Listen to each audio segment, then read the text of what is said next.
Après avoir découvert la cuisine Notanote, après avoir mangé dans un restaurant québécois, que diriez-vous de prendre un café de civette aux Philippines? Son goût est différent d'un café ordinaire et son prix est plus cher qu'un café ordinaire aussi. Pourquoi? Réponse en images.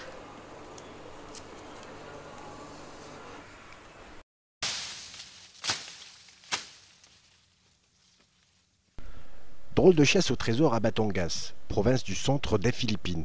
Ces randonneurs sont à la recherche d'une pépite aussi rare que précieuse. L'objet de leur quête, le voici, des grains de café non digérés enfuis dans les excréments des civettes. Cela fait des siècles que les Philippins ramassent et dégustent ce café rare sans jamais réaliser qu'il pourrait leur rapporter gros.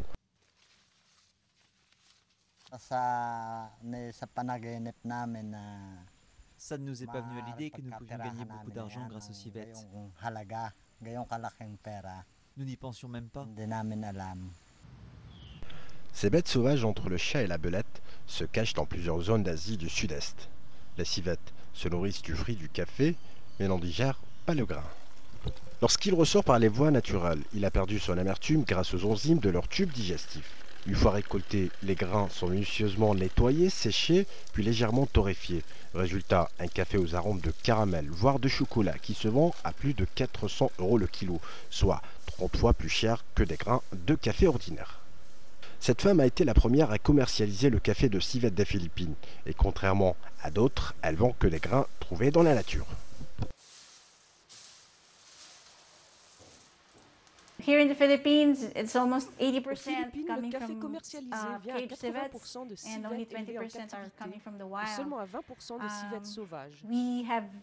I feel bad about it because Je me sens un peu we sort coupable of parce que nous avons en opened quelque Pandora's sorte box, ouvert une boîte de Pandore. wherein people Beaucoup de just gens ne pensent think qu'à that l'argent. it's all about money. Vai met alors plus de temps à récolter les précieux grains, mais son entreprise est en plein boom. Elle exporte jusqu'à 3 tonnes de café par an, notamment en Corée du Sud, à Taïwan et aux États-Unis. Les Philippines comptent aussi leurs amateurs. Ça ne m'a pas vraiment dégoûté quand j'ai appris d'où venait le café. Et puis, ça vaut le coup, parce que c'est très savoureux, c'est différent. C'est peut-être un peu cher, mais c'est justifié, ça en vaut la peine. Ici à Manille, une tasse du précieux breuvage coûte 5 €, plus de 2 fois le prix d'un café ordinaire. Mais quand on sait d'où viennent ces grains de café, le prix prohibitif n'est sûrement pas ce qui risque de décourager certains consommateurs.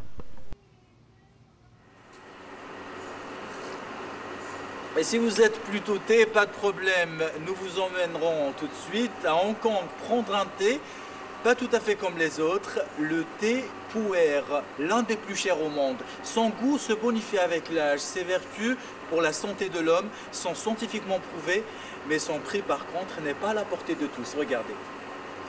Fin connaisseur de thé, Monsieur Lam dévoile l'un des plus anciens de sa boutique, le Pu'er, vieux de 70 ans. Pour voir qu'il s'agit d'un thé ancien authentique, il faut qu'il y ait une grosse étiquette avec le nom de l'entreprise sur le dessus. Et aussi une autre, compressée, à l'intérieur de la galette de thé. Les feuilles ont l'air plus épaisses, la couleur est plus naturelle, et ça devrait avoir une odeur de vieux papier. Le Pu'er est un thé sombre venant de la province montagneuse du Yunnan dans le sud-ouest de la Chine. Ses feuilles sont fermentées après avoir séché. Et chose rare, pour du thé, son goût se bonifie avec l'âge. Il est aussi réputé pour ses effets bénéfiques sur la pression artérielle et la digestion. Ces dernières années, ce thé ancien est devenu de plus en plus populaire et son prix a explosé. En 1995, M. Lam achète une brique de 250 grammes de Pu'er pour 90 €. Aujourd'hui, elle en vaut plus de 18 000. La plupart des gens qui viennent acheter du thé de plusieurs milliers d'euros viennent de Chine continentale. Beaucoup en achètent pour l'offrir, d'autres pour le consommer eux-mêmes. Mais l'argent ne suffit pas pour garantir un thé parfait. Examiner la couleur, nettoyer les tasses, rincer les feuilles et ramener l'eau à la bonne température sont les astuces nécessaires pour obtenir le meilleur de cette boisson délicate. Cela fait 6 ans que ce jeune homme étudie l'art de préparer le thé et il ne se lasse jamais de sa boisson préférée. Je crois que le thé a des pouvoirs magiques. Une fois que vous y avez goûté, vous devenez accro. Vous y pensez jour et nuit.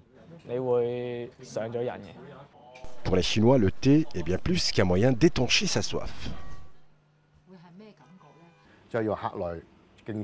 Quand nous accueillons des invités ou des aînés, nous servons du thé. Nous servons du thé pour demander pardon. Nous en servons aux parents lors des mariages. Le thé est ce qui nous lie les uns aux autres.